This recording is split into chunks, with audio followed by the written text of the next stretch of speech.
अमावस्या को किसी व्यक्ति के जीवन में खो गया, कर्जे में डूब गया, कर्जा बहुत हो गया, पैसा चले गया, गाड़ी चली गई, मकान चले गया, सब गिरवे रखा गया, सब कुछ समाप्त हो गया। उसको प्रत्येक अमावस्या को घी का दीप किसी भी पेड़ के नीचे, ये 5 वृक्ष बताए हैं पितृभाव के, उन 5 वृक्ष में से कहीं पर भी बड़, पीपल, आंवला, शमी, बेलपत्र आदि 5 वृक्ष में से किसी भी वृक्ष के नीचे प्रज्वलित करे और काम ना करे, उसका कर्जा चूकता ही है। तो पहला चंदन बाबा के शिवलिंग पर, दूसरा गणेश जी पर चंदन की उंगली, तीसरा षडानंद कार्तिकेय पर चंदन की उंगली, चौथा अशोक सुंदरी पर चंदन की उंगली, 5वां जलाधारी पर चंदन की उंगली, छठा जो शिवलिंग का जल बह रहा है इसके ठीक विपरीत की ओर चंदन की उंगली, और 7वां चंदन नंदी के मस्तक के ऊपर जो 2 सींग लगे रहते हैं उस पर चंदन की उंगली।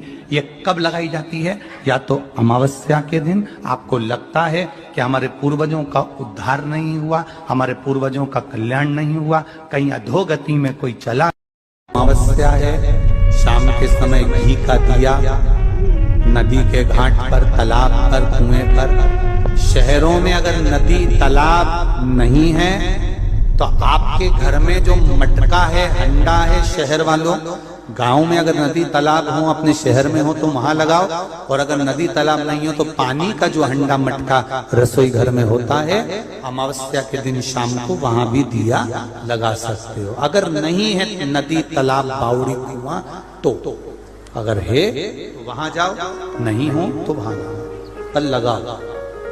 अमावस्या है, शिव की निंदा करता है, भगवान शंकर या भगवान शंकर के भक्त की अगर कोई निंदा करता है, शिव महापुराण की कोई निंदा करता है, आखिरी का उसका शरीर बहुत बेकार हो जाता है। शरीर इतना बुरा हो जाता है कि घर के लोग भगवान से प्रार्थना करते हैं कि इसको उठा लो, गतरा मत रखो इसको संसार। शिव निंदा, शिव की निंदा जो करता है आखिरी में उसको भोगना पड़ता है।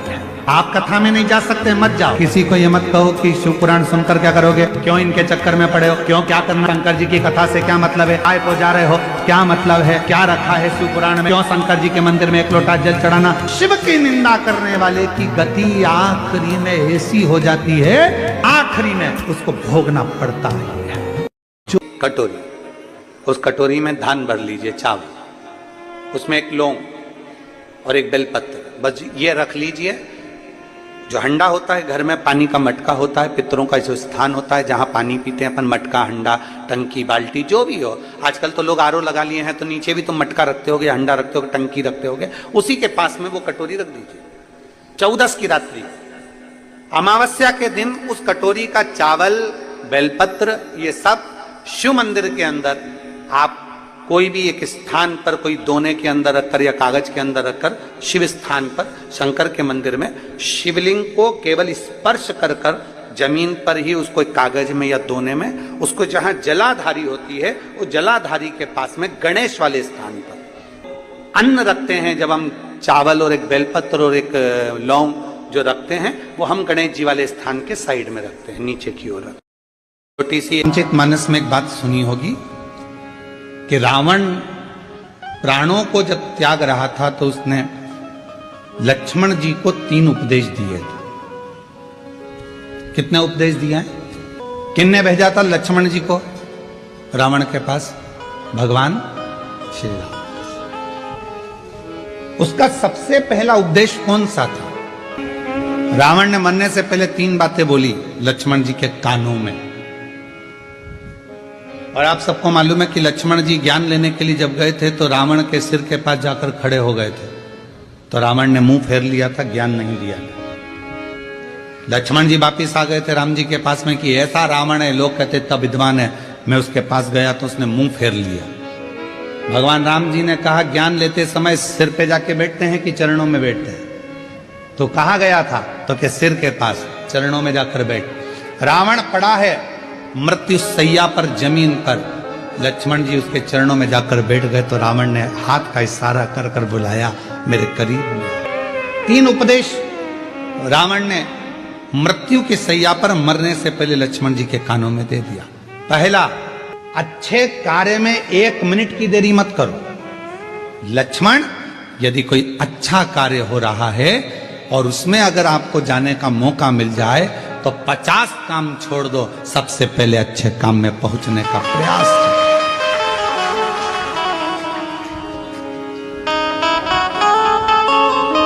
अच्छे काम में 1 मिनट की देरी मत करो।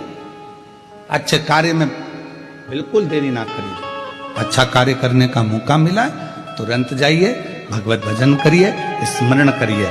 किसी का भोजन कराने का मौका मिल जाए, किसी को पानी पिलाने का मौका मिल जाए। शिव महापुराण की कथा तो कितनी बड़ी बात कहती है कि किसी को अगर गिलास भी पानी का दिया जाए तो ये वाला हाथ को भी छोड़ा ना जाए, इसको भी टच कर लो।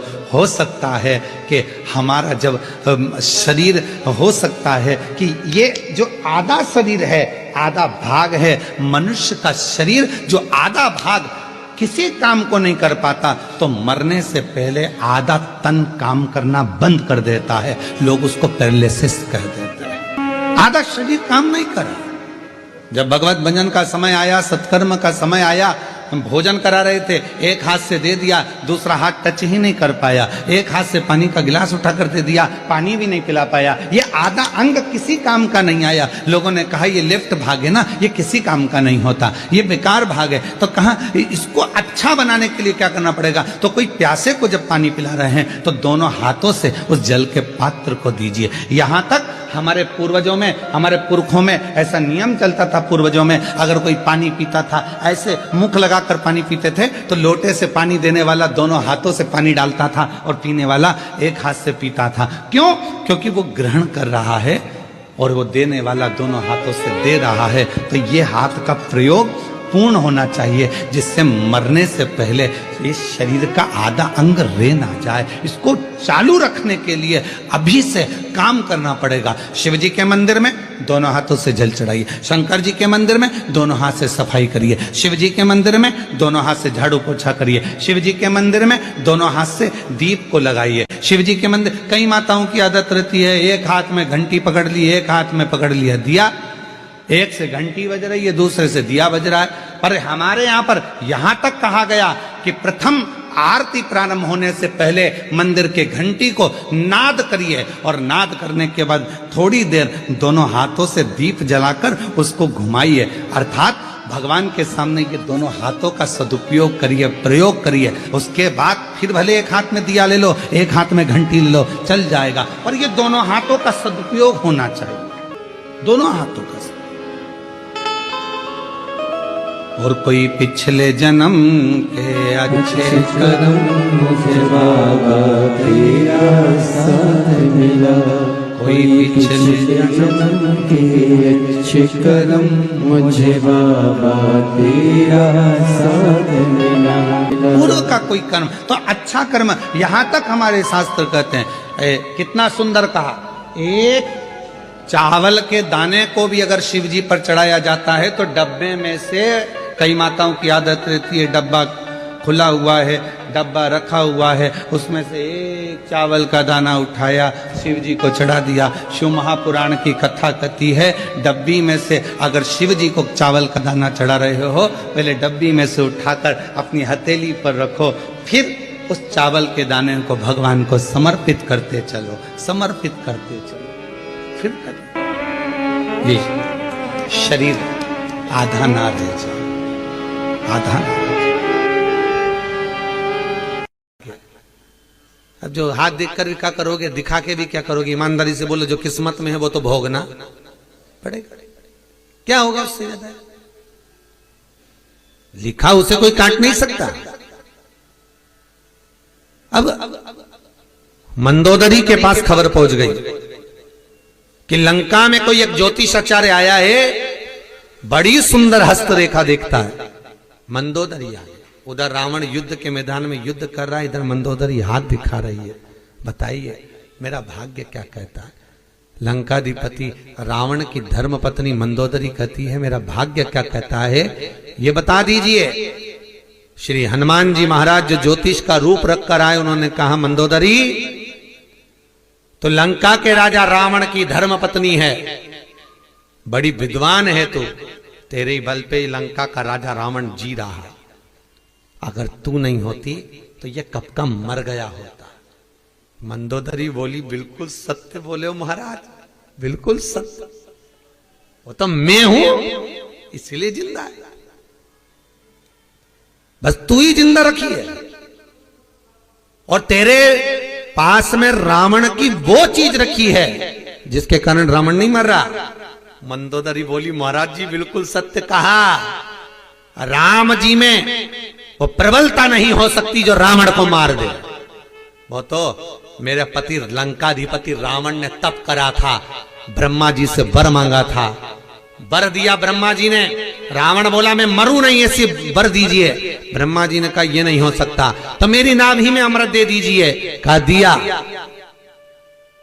सब ने सुन लिया, सब तप कर करके चले गए। रावण थोड़ी देर रुक गया और ब्रह्मा जी से बोला एक वर और दे दीजिए, क्या, मुझे एक ऐसा बाण दीजिए जब मेरी नाभि में वो बाण लगे तब जाकर मैं मरूं, ऐसा बाण मुझे दीजिए।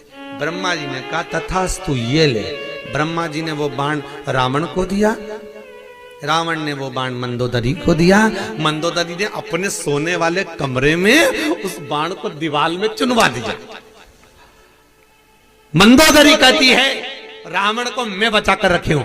हनुमान जी ने सुना, असली रूप में आए, लंका में पहुंचकर दीवार को तोड़ा, बाण को निकाला, राम जी को दिया, कहा ये मेरा भगत है, इसको मोक्ष देने का काम भी मेरा है, ये बाण भी मेरा है, मारिए, अब जाएगा, अब जाएगा। तब जाकर वो मेरे नारायण के हाथ से लंकाधिपति रावण मरा, तब उसको शिव ना चाहे तो कुछ नहीं हो सकता। ऊंचाई की बिल्डिंग लोगों को नजर आती है, 4 मंजिल की बिल्डिंग लोगों को नजर आती है, पर 4 मंजिल के नीचे जो सरिया गया है, 4 मंजिल के नीचे जो खुदाई करी गई है, 4 मंजिल के नीचे जो खोदा गया है वो नहीं दिखता है। होता है एक कथा आती है बड़ी सुंदर, एक भिखारी सोच लिया मुझे सम्राट बनना है, एक भिखारी ने सोचा मुझे राजा बनना, और चाहे कुछ भी हो जाए मैं राजा बन के रहूंगा, मैं सम्राट बन के रहूंगा।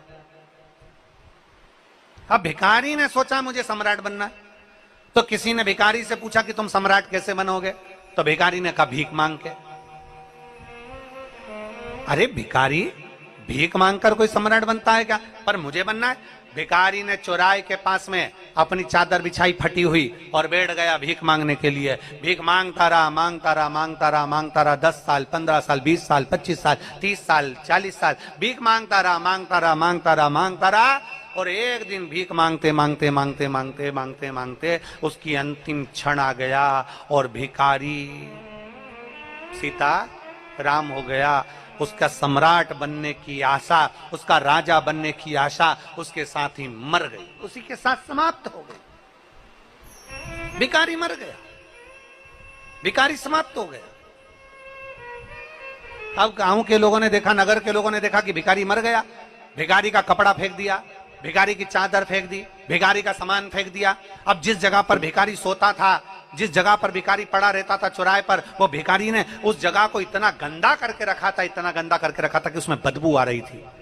अब बदबू आ रही थी तो उन्होंने तुरंत खुदाई वाले को बुलवाया और खुदाई करने के लिए कहा कि ये जमीन का ये टुकड़ा भिखारी बैठता था, इसमें बदबू आ रही, गंदगी हो रही है, इसने इतनी गंदगी कर दी, इसको उखाड़ दो, इसको फेंक दो, उठाड़ फेंको इसको। बुलाया, जेसीबी मशीन वाले को बुलाया होगा, खड्डा खोदने वाले को बुलाया होगा, और बुलाया गया। और बुलाने के बाद में जैसे ही खड्डा, भिखारी जहां बैठता था, सोता था, उस जगह पर जैसे ही खड्डा खोदा, खोदते से ही भिखारी के नीचे से सोना, पैसा, धन, दौलत ढेर सारी निकली, ढेर सारी। अब इतना सारा धन निकला तो नगर के लोगों ने सोचा कैसा भिखारी है, कैसा भिखारी है।